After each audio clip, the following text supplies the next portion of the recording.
west on I-10, leaving Arizona. No catch, never looking back, but I think that I can. G'day Wallaby Dick, and welcome to another episode of Tascast Fishing Adventures. On today's episode, we are doing something a little bit differently. As the summer season picks up, I personally have less and less time for adventuring out on the water, but I still want to contribute to your boating experience. So I have a couple of tips and tricks that I've learned over the previous months whilst owning a 7-meter trailer boat, an offshore fishing trailer boat, and my years on the water. So during the global pandemic, there is absolutely no denying that many industries have been in demand, and recreational boating and fishing has picked up tenfold. That also means that there's more boats on the water, more people on the water, and I wanted to provide some tips, tricks, and advice for the safe upkeep of your vessel whilst using it in salt water.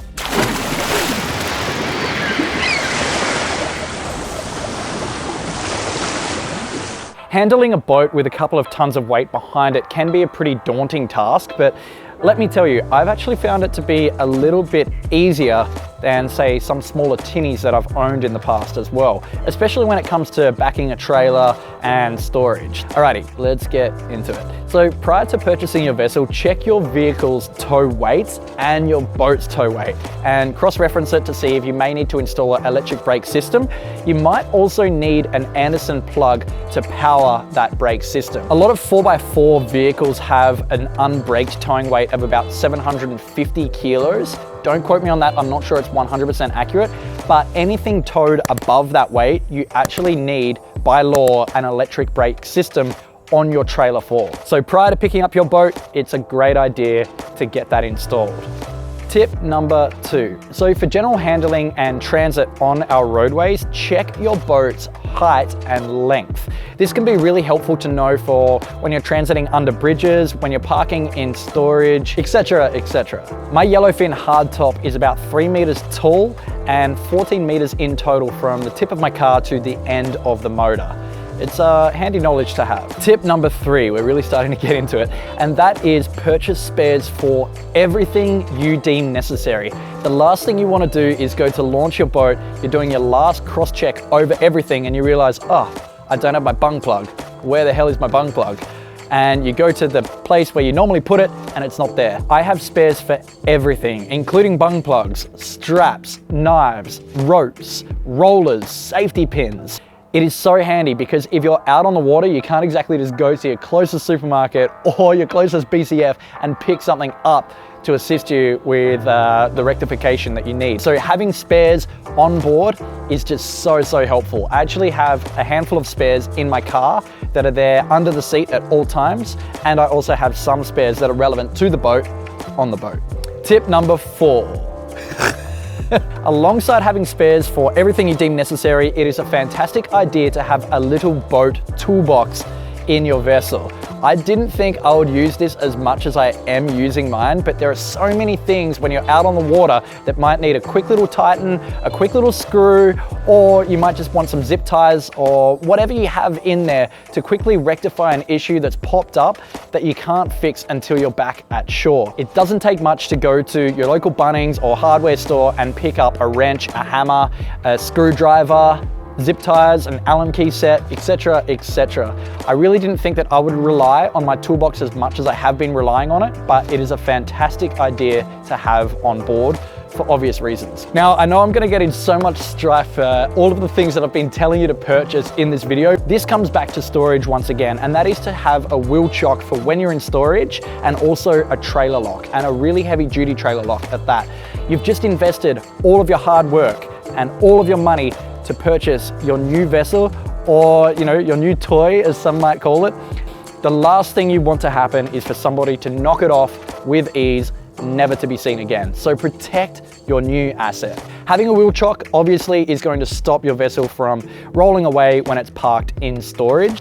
I used to use bricks and they do work just fine, bricks or rocks, but I actually have a rubber wheel chock, so it's got quite a high angle on it. I don't actually have a photo at present, but that works really well. Okay, and my second last tip for this episode, and that is to heavily rinse everything after every voyage. I'm talking equipment, rods, reels, the trailer, the boat, the screws on the boat. Rinse everything. with fresh water. It is not hard to do, but for the longevity of your boat, you'll never understand why you need to rinse everything until you've been out on salt water and you forget to rinse it one time and you see a slight little bit of corrosion on your boat around some of the screws or fixings. It is a nightmare. It is absolutely crazy how much damage salt water will do to corrode your vessel. So rinse it heavily after every single use with fresh water. I'm talking in and around the axle, around the winch handle and around the winch strap. I have a little mixture of salt off as well in a plastic jug that I dip my lures into after every time I've been using them. And that really helps for the swivels as well. Every voyage when I get home, I rinse heavily with fresh water and then I apply a salty captain or a salt off mix with a car wash or a truck wash and let that sit for a few minutes before rinsing it back off and rinsing thoroughly once again throughout, just to get all of that salt off for peace of mind. Like I said, you're never going to understand the importance until you see those slight elements of corrosion on your vessel and it will eat you up inside. So it's such a great idea to wash and rinse everything with fresh water. Also, on top of that, what some of my friends in Tasmania do is when they're driving back from the coast, inland, there are a bunch of different lakes that you can launch your boat at. Just dunk your boat at a freshwater lake and get all of that salt off your trailer. Now, to my last piece of advice without dragging on this video too long, I'm sorry, I've already been talking a lot, but I hope you've been gaining some knowledge from my rambling and nonsense.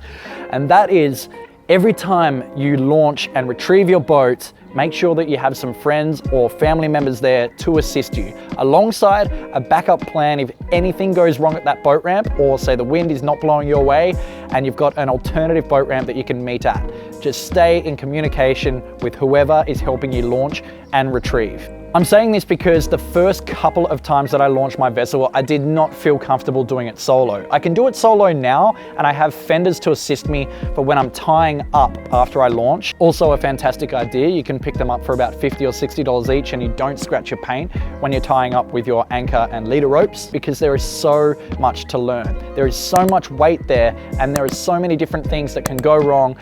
Alongside the additional catch that a larger boat has with the wind, it's great to have an additional backup plan in place. So I recommend inducting any family members to any boat catches, certain ways you need to put your D-shackle on, etc., for when you need to launch and retrieve your boat, and have a backup plan in place if things don't go your way.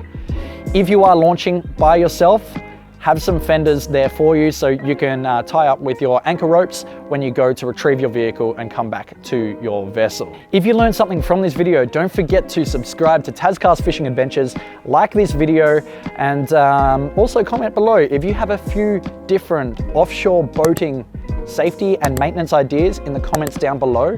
I'm really looking forward to seeing what you have up your sleeve that is going to assist new boat owners with their boating experience. It is a whole nother world out there. There are so many different tips and tricks I could ramble on about for ages, but this is one episode of many. So until next time, let's get fishy, baby.